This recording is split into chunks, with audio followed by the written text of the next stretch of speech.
After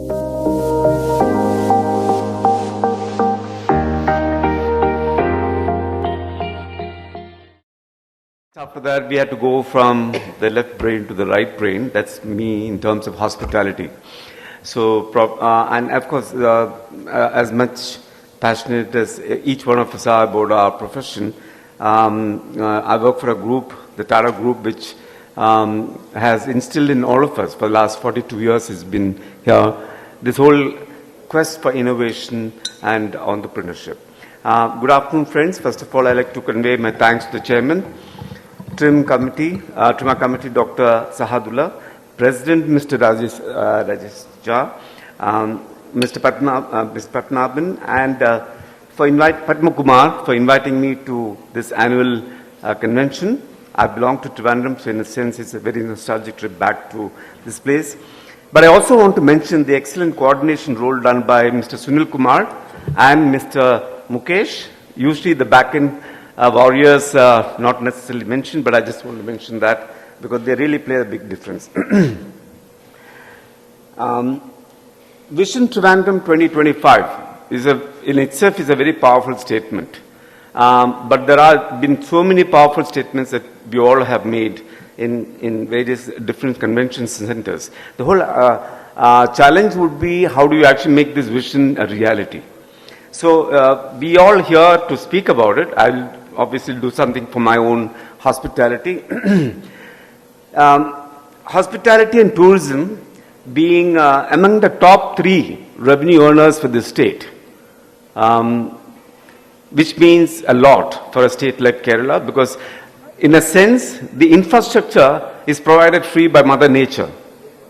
So in that sense, this is something that the green technology is going to be a complete green movement. And all you have to do is to galvanize it, harness it in the most responsible way.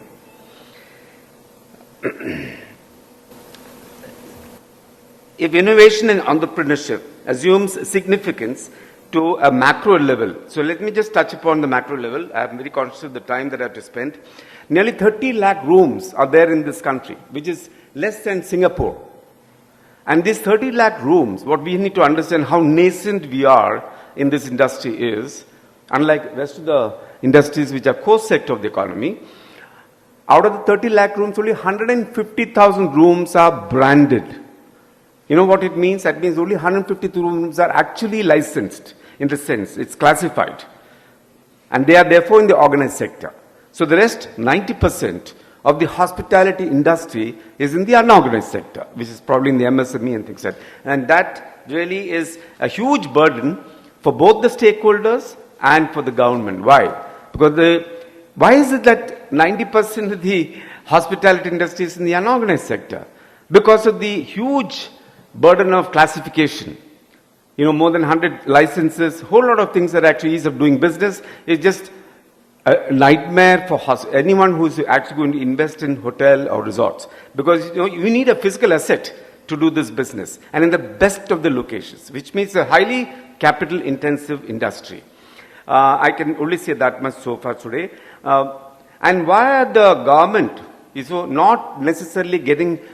Are they not aware? Like recently, there was this huge incentive that is given in Karnataka, where I am based in Bangalore.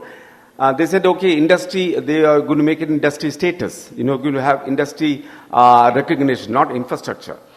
And then they realized, after all the announcements was done, that out of some 12,000 hotels or so in the state, only 150 could benefit this, because the rest of them are not classified.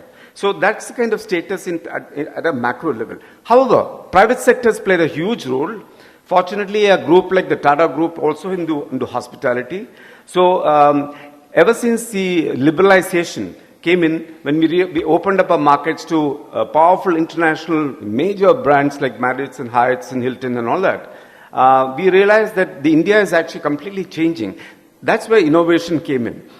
We were the first to recognize that India is actually going to be segmented to different markets. So it's no longer about luxury. It's also about premium. It's about mid-market. It's about economy. It's about budget. Because the entire market is segmented in that sense.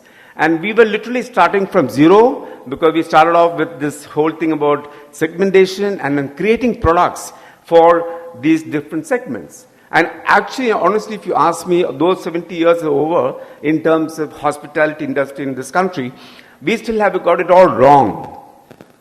India does not need luxury hotels, though I'm primarily from the luxury segment.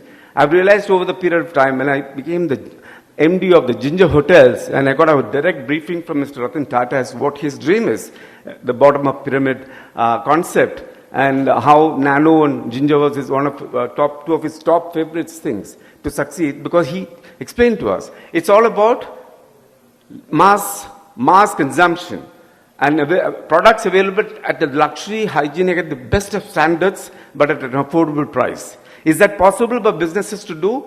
Professor Prahlad, of course, advocated for that. Then you have the Lux soap coming down to a sachet for a village girl. So it did happen in some sectors, it did not happen in some other sectors. Ginger is still struggling to really make it into a 500 to 1,000 hotel group. 100 is not enough. So that's where we are. So let's me coming back to the Kerala state. So incidentally, I was the first CEO of the Taj Kerala joint venture in Kerala way back in '94. And I must say that even in those days, it was exceptional. The government of Kerala, how it recognized the potential of tourism and the way in which the tourism has to develop and grow in the state. So that's why they came in with this JV. It's in fact one of the few JVs in the entire state. To give you a comparison, started in '94, Kerala government JV, we have a very flourishing company which is now giving dividend to the state government with all the hotels. Karnataka started with one. I was the same person. We just still stuck with one hotel. So there are a lot of things that happen in between at the legislature, at the bureaucratic level that does not really recognize tourism. But to that extent, I'm very happy that in my own home city and my own home state, that this is recognized as one of the high potential sectors in the state. However, let me now get back into my presentation because I'm running short of, I just want to say a lot of things, but I know that I'm very aware of the time factor. So right now, today, I'm just concentrating on this micro innovation for Trivandrum. Okay, I grew up in Trivandrum. Three of my classmates are here. We were studying in model school, so way back in the '69 and '70s. So I know exactly where it has reached today, and I'm not very happy when you actually have a good view from the aircraft. Fortunately, it is still green patch. But the way in the haphazard growth that has happened in the city, for a tourist, it will be much of a, a bit of a disturbance in that sense. But still, there is huge amount of treasure, hidden in Trivandrum as well as in Kovalam. So I'll get into that. So I'll start with the first one.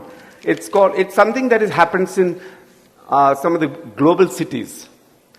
It's like a kaleidoscope of experience. If I'm staying here for 3 days in Kerala, how do I capture the whole imagination of Kerala?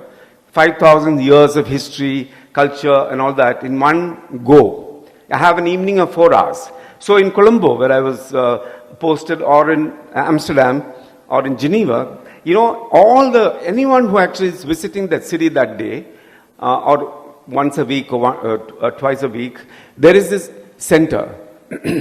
But that's actually infrastructure put up by the government, but actually operated by the private sector, which means like our PPP model. So this could be a PPP model. Scope, holistic experience, encompassing performing all the various things that you can do through. That means, you go there, you consume the whole essence of Kerala, and then end up having a drink and a dinner. So therefore, even if the government is putting up the infrastructure, it has to end up with something that is an integral part of an experience, that is food and beverages, right? So I don't think we have anything like that in the state. So that's one thing that I would strongly advocate. And those of you who are here in the hospitality or very enterprising entrepreneurs who really want to do this. And I think you should really, through the Trivandrum Management Association, pursue this, because this is required. You have more than 1,000 to 1,500 or more. I don't know what's the number of tourists who come to Trivandrum, Kovalam, Info Park, in terms of business tourists, business travelers, because they are the potential holiday makers. They carry back the brand Kerala. They carry back the brand image of this state, right? So never underestimate a business travelers coming in and talking to you. Sell a bit of Kerala too, right? So that it comes back with the family. Next is eclectic map of Trivandrum. It could be 3D, it is an IT saturated city here, so I'm sure these are kind of things which can easily develop. Let's quantum leap into digital technology. Even for those guests, because the kind of international tourists or even the domestic tourists who come to Kerala, first of all, they're fully aware that it's a highly educated, literary state, tech-driven state. So in that sense, a lot of them who come here are those who are very sensitive, who are well-read, and that's what we call the specific interest groups are the people who come to Kerala. So therefore, the expectations are very high.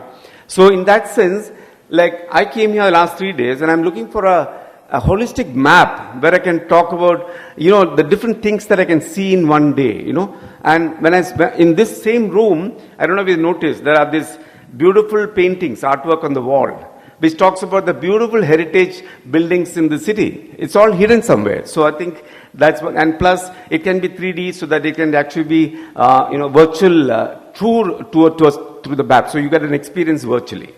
Next is walkabout Trivandrum. This is there in almost every European city. I'm sure all of us have gone through it. So even those who are coming in for business, they can actually take a walk early in the morning and see some slice of Trivandrum, slice of Kerala, right? Yeah. Next. Mohan, a quick time check. Yeah. Branded business of local beverage products. Yeah, I can come back to you later. Then scope of IT in hospitality. If I can just take 1 minute for that. Yeah. So the hotel industry, as the Marriott's famous CEO of Marriott said, we are not a hospitality industry. We are in the technology company. That's the mindset today of hospitality CEOs. Because basically today, currently in India, we are about 30% to 40% immersed in technology. But the scope is almost about 70%. Why? Because it's compulsive business challenge, right? We have two big challenges in our cost of operating our companies and businesses. One is, of course, the highest, of course, is the labor. Second is energy. So therefore, today, post-pandemic, the whole option has to be on cost optimization. And nothing else can substitute that than technology. So I'll end here because I can elaborate it on more, and probably if there are any questions, I can answer that. Thank you.